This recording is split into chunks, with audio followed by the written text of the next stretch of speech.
Welcome to our 6.3 notes.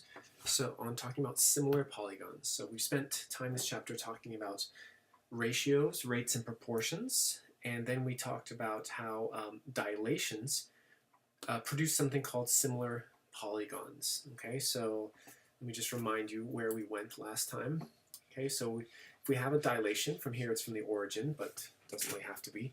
So if I dilate something, we have a scale factor. So if I blow this up with a scale factor of 2, what we saw is that everything, like this side was 4.5, it became 9, this side was 6, it became 12, this is 3.5, it became 7. Everything got multiplied by the scale factor, right? If I increase the scale factor to 2.5 or to 3, we see how 3 becomes 9, 6 becomes 18, so on and so forth. So what we see is that when I dilate something, it produces not congruent figures, but similar figures. And so the definition that we saw for similar figures, similar polygons, excuse me, I want to jump back to the vocab sheet for a moment. Oops. Similar polygons, we saw that the corresponding side lengths are going to be proportional, right? This to this is going to be the same as this to this, same as this to this, and this to this. So it's always going to be equal to whatever the scale factor is. And so the sides are proportional, and the angles are going to be exactly congruent. Okay, let me just jump back to our thing here. So we see, yes, 9 over 4.5 is 2, 12 divided by 6 is 2, 7 divided by 3.5 is 2.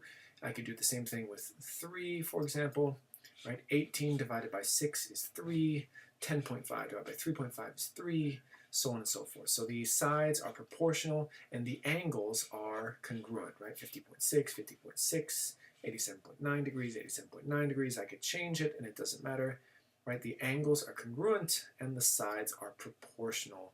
That is what it means to be similar. Okay, so it's formed by the dilation. So today, we're going to take a step back from talking about it in terms of dilations and just use this definition, right? Angles congruent, sides proportional, to solve some problems. Okay, so on our vocab sheet, we talked about the scale factor. I think that's all we would need for this page. So why don't we jump back to our notes. Okay, so again, recall if two polygons are similar, and the notation we use for similar is this little tilde here. I know their corresponding angles are blank and their corresponding sides are blank. Right, go ahead and fill those in, please. Pause the video, fill in. The angles are what and the sides are what. It's not just congruent and congruent.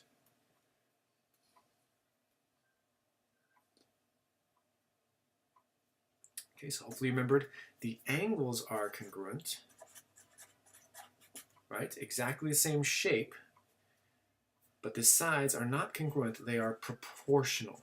They are proportional, right? So it's either blown up or shrunk down, but it's all by the same scale factor. So this to this is the same as this to this. It'll give you that scale factor. Okay, so let's use this definition for the rest of this lesson. So let's say I'm given that triangle RST is similar, again you can see that tilde there, to XYZ, right? So this is similar to this. It's not congruent, it's not exactly the same size, same shape, right? Congruent means same size, same shape, right? That's what congruent means. That's what we did in chapter 4. Similar means not the same size anymore, right? Similar just means the same shape, right? So the angles are congruent, the sides are proportional. So I know if this is true, I can look at the diagram and I can kind of see it's the same orientation. So it's just kind of shrunk down here. So R must be congruent to X, right? Because the angles are congruent. I can see that T must be congruent to Z. And by the way, we don't even need the picture. We could just like in chapter 4, we can just look at this. It must be lined up. R must be congruent to X. S must be congruent to Y. And T must be congruent to Z. Arc, arc, arc, arc, arc, arc. Right, so that's the angles being congruent. Now let's talk about the sides being proportional. Okay, so for example, I can look this to this. So RT over XZ, this to this, RT over XZ is going to be 25 over 15, must be the same ratio as this is to this, right? TS is to ZY, right? This to this is the same as this to this. By the way, you can actually figure out what this is. 25 divided by 15. If you divide 25 and 15 both by 5, you would get 5/3. 30 over 18, if you divide them both by 6 over 6, you would get 5/3. And 20 over 12, if you divide them both by 4, you get 5/3, right? 5 over 3, 5 over 3, 5 over 3. So we can see that they are proportional, right? Let's do that last one. Equals RS over XY. Okay, so what this is saying is that the angles are congruent and the sides are proportional, right? They're all equivalent to 5/3 if you simplify.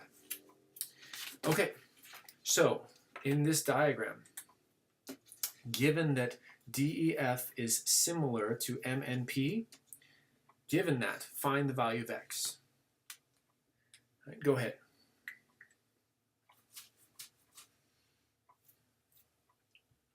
Okay, if you're stuck, think about this fact. If you know they are similar, then this definition applies. Which part of the definition are we using here? The angle's congruent? Well, that's not really that helpful for this, but the sides are proportional, right? So the sides are proportional, which means that you can make a proportion of this to this equals this to this in the same way that this is to this, or whatever. You don't actually need to use all three. You can just pick two. So let's say x is to 20. X is to 20 is this as the same way that you can pick either 9 is to 12 or 12 is to 16. We're going to pick the smaller number just to make our calculation just a little bit easier. Right? 9 is to 12. Right? This to this, the same as this to this. You could have also picked these ones. It doesn't really matter. Again, I can multiply both sides by 20 and then 12, or I could just cross multiply to save some time. To be even better about this, let's simplify before we even get started. 9 and 12 can both be divided by 3, so I'm going to divide by an equivalent form of 1. Right? This is just dividing by 1. It's not changing anything at all, but I'm going to get 3/4, which makes it just a little bit easier to work with. Okay, so now I can cross multiply, so I get 20 times 3. 20 times 3 equals x times 4. Right, cross multiply, 20 times 3 equals x times 4. In other words, 60 equals 4x. 60 equals 4x. Divide both sides by 4. So I get x equals 60 divided by 4. I'm not quite sure what that is. Let me break that down. Of course, if you know what that is, you can keep going. But let's see, I know that 40 divided by 4 and 20 divided by 4, right? Because 40 plus 20 gives me back to 60. This is 10, this is 5, so this is 10 plus 5, so x must equal 15. And you can do this in your head, of course, if you want. Okay, so problem 2, we were given that they were similar, so we used the definition. Problem 3, it says determine whether they are similar, right? So we're not even sure, are these similar, right? Are these similar? If they are, write the similarity statement. Similarity statement is just this thing right here, like triangle, blah, blah, blah, or quadrilateral ABCD is similar to so on and so forth, and find the scale factor. So first off, is the answer yes or no? Are they similar? And then let's write the similarity statement if so. Okay, so what does it mean to be similar? What does it mean to be similar? We need to check based on the definition. So two things, right? To be similar, you know the angles must be congruent, and you know the corresponding sides must be proportional. So we need two checks. All right, we need to check two things. Check two things. That's the technical term, check two things. So first, are the angles congruent? Are the angles congruent? So corresponding angles, let's check. Is F congruent to Z? Yes. Is G congruent to Y? Yes. Is H congruent to X? Yes. And this, J is congruent to W, so the answer to that one is yes. Okay, but just because this is true, I mean the sides could be all out of whack, so the second thing is we need to check, are the sides proportional? Are the sides proportional? In other words, this to this, is that really the same as this to this? Is that really the same as this to this? So on and so forth. Or you could go backwards, it doesn't really matter. I'll go left to right. So let's check. Is this to this So 20 to 25. We're checking now, so let me go ahead and put a question mark actually. Really the same thing as this to this, 16 to 20. And is that really the same thing as this to this, 24 to 30? And is that really the same thing as this to this, 12 to 15? So I'll put question marks here. Okay, so again, I just need to simplify all these fractions. So divide by an equivalent form of 1. Let me divide these both by, let's see, 5. Right? Divide by 5 over 5. Divide by 5 over 5, which is just 1. I'm not changing it, but I get 4/5. Let's see, 16 and 20, I could divide by 2 over 2, but 4 over 4 would be even better. Divide by 4 over 4. That's an equivalent form of 1, but I get 4/5. So far, so good. Next up, let's take a look here. 24 divided by 30. Let's see, I could divide them both by 2. I could divide them both by 4. Let's see, anything else? 5, no, 6. 6, yep, that works. 8, no, 8 doesn't work here, so it looks like 6. Divide by 6 over 6, an equivalent form of 1. I'm not changing anything, but I get 4. 30 divided by 6. 30 divided by 6 is also 5. So I get 4/5, 4/5, 4/5. And the last one, let's take a look here. 12 divided by 15, an equivalent form of 1 that would work here is 3 over 3. Right? Dividing by 1 doesn't change the number, but I get 4/5. So it looks like everything makes the same fraction, 4 to 5, 4 to 5, 4 to 5, 4 to 5. So the sides are proportional. Yes, so it passes the definition. By definition, the angles are congruent, the sides are proportional, so I can write the similarity statement.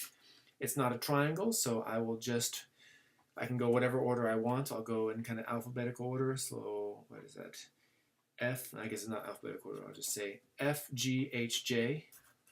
F, G, H, J is similar, that tilde there. F, G, H, J is similar to Z, Y, X, W. Okay, and the scale factor, how am I scaling it? Now again, the book is a little bit confusing. In chapter 9, we said if I'm kind of going from here to here, this looks like an enlargement, so I might say that the scale factor is 5/4, because it should be above 1. But often the book in this chapter uses this number, 4/5, even though you're blowing up from here to here. So you could put either 4/5 or 5/4. 4/5 is fine here. So scale factor is 4/5. 4 to 5, 4 to 5, 4 to 5. Okay, let's move on to the next page. All right, so a town is building a new swimming pool. An Olympic pool is length 50 meters, width 25 meters. The new pool, here's the key word, similar in shape. Right, so we're going to use the mathematical definition here, similar in shape, but only 40 meters long. So go ahead and draw that, please. Go ahead and draw what the new pool would look like if it's similar in shape, but only 40 meters long. Label it, please. Pause the video.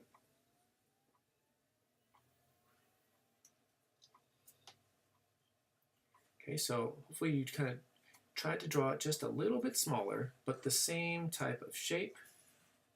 Okay, so this was 50 meters, this is only 40 meters, and we do not know the length of this guy, so we'll call it x.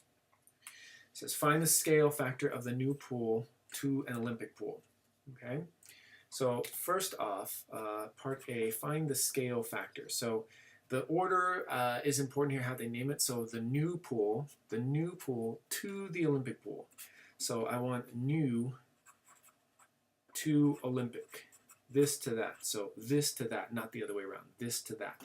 And so I could pick either side. I could go either x to 25, but I don't know what x is, so I'm going to skip that, and I'll just use 40 to 50. So 40 meters to 50 meters. Again, this is a ratio because the units are the same, so I can just cross them off. So that's the same as 40 to 50. And if I divide top and bottom, numerator and denominator by 10 over 10, an equivalent form of 1, I get 4/5, right? Or you could write it as 4 to 5. right? This to that is 4 to 5 ratio. So I want to find the perimeter of an Olympic pool and the new pool, part B.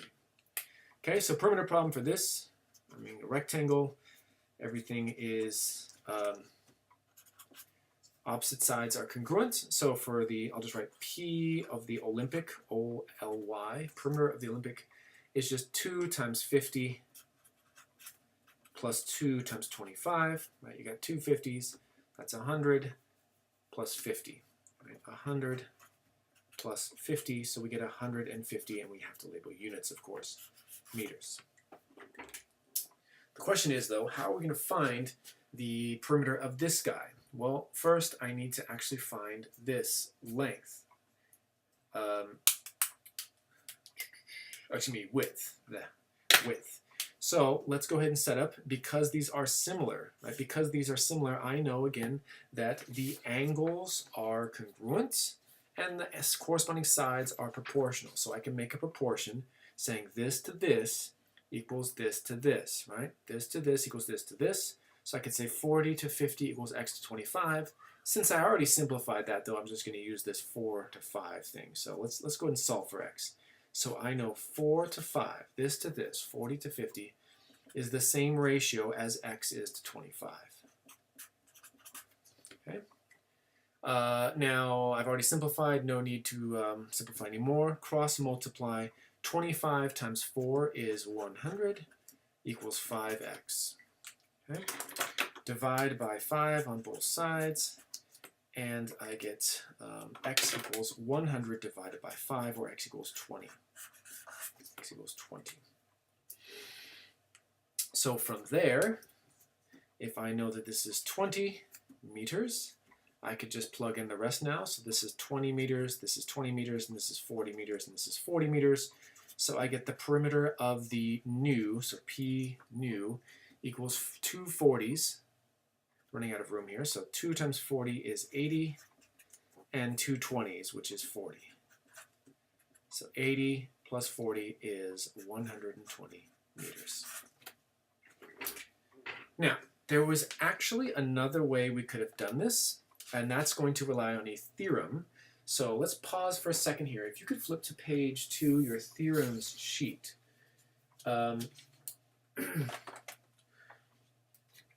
Your theorem sheet, one thing that is time saving, if you have similar polygons, then the ratio of their perimeters, so this perimeter to that perimeter, is actually the same as their scale factor, so to speak, right? So I don't know, like if this was a scale factor of 2, I'm just going to make it up, so this is like 3 to 6, and this is 4 to 8, or whatever, the ratio of their perimeters, this perimeter to this perimeter, would also be 1 to 2, right? This perimeter is going to be twice as big as this perimeter, because if you think about it, if all the sides are double, when you add them up, the perimeter is also going to be double. So it saves a little bit of time. So the scale factor from this to this is also the same scale factor, this perimeter to that perimeter. So you don't need it, because you can always just calculate it by hand like we did here. But if we were, if we knew that, we could have actually just used this scale factor here and say, hey, I don't need to find this number. So if we go back in time, if I didn't know this right here, if I didn't know this is 20, I could still solve, because I know that if I knew this perimeter was 150, I could say, all right, I know that the scale factor from this to this is 4 to 5. I know that this is 150, and that's the bigger one, so that's going to go down here with the bigger one, right? 4 to 5. This to this is 4 to 5. This perimeter, I don't know. I could call it P. So 4 to 5 is the same as this unknown perimeter is to 150, which I know. And I would get 5P equals 4 times 150, which would be 4 times 100, 400. 4 times 50, which is 200, so that's going to be 600. Divide both by 5, and I would get P equals 600 divided by 5, or 120 meters. So you could have gotten this answer actually without calculating this using this theorem 6.1. If it helps you, it will save time if you remember it. All right, number 5. Actually, for number 5, we're going to just skip number 6. It doesn't really add anything here. So just go. See if you can do number 5. You can cross off number 6. Let's label it A, B, C. And see, you can find the perimeter using either method. You can find it using the special theorem we talked about, or by finding the individual pieces and then adding them up. Go ahead, number 5. Pause the video.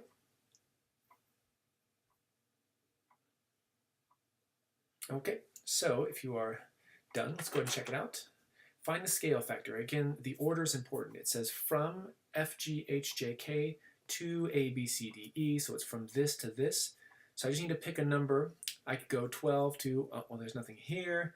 15, nothing here. 9, nothing here. 18 goes to X. Actually, I only have one choice. I say that 15 corresponds to 10. So the scale factor is 15 to 10. 15 to 10, but I can reduce that to be 3 to 2. So the scale factor from here to here is 3 to 2. And again, if you were thinking about it in a chapter 9 way, you're seeing this as a reduction from this to this, and you put 2/3, that's okay. I understand where you're coming from. Just try to wrap your... The book kind of does it in a backwards way in this chapter.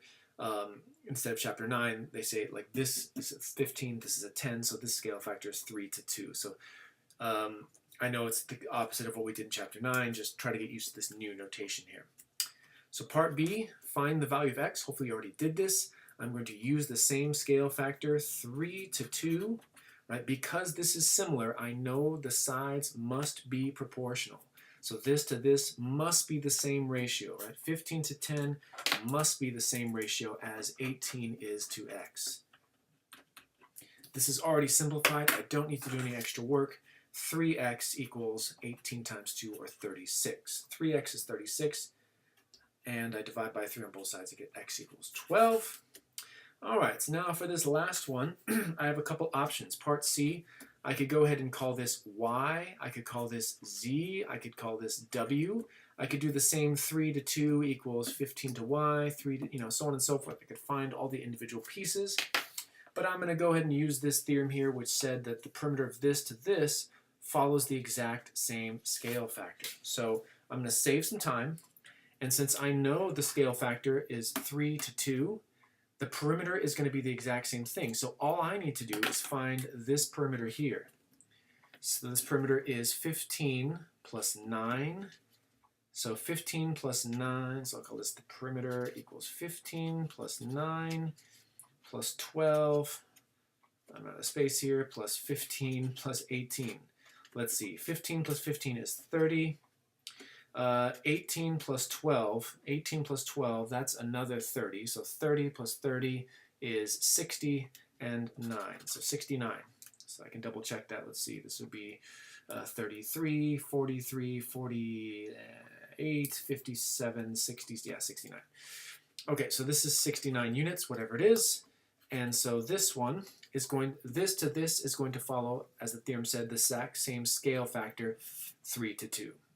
Okay, so if I just set up a proportion, this to this, 3 to 2 is the same thing as 69 is to x, or I'll just call it p. Okay, so I can just cross multiply, and I get 3p equals 2 times 69. 2 times 70 is 140. 2 times 70 is 140, so this is 1 less 2, so that'd be 138. Divide by 3 on both sides. Let's see. I don't know what this is. Let's do it without a calculator here. So p equals, I'm not quite sure what this is, but I know that 120, I know what 120 over 3 is, because 12 over 3 is 4. 120 over 3 would just be 40. Let me just tack on, how much do I need to go from 120 to 138? Well, 10, 18, right? You don't have to do it this way, of course. You can do long division, but this is equivalent to this, and I know that 120 over 3 equals 40. I know that 18 over 3 is 6, so my perimeter must be 46. And I think if you add them all up, you would get the exact same answer, but this is a little bit less work. Okay, so we applied today our definition of similar figures. The key thing to remember, whether you're using similarity or checking for similarity, you have to check or use 2 things possibly. Angles are congruent, corresponding sides are proportional. Go ahead and try the homework.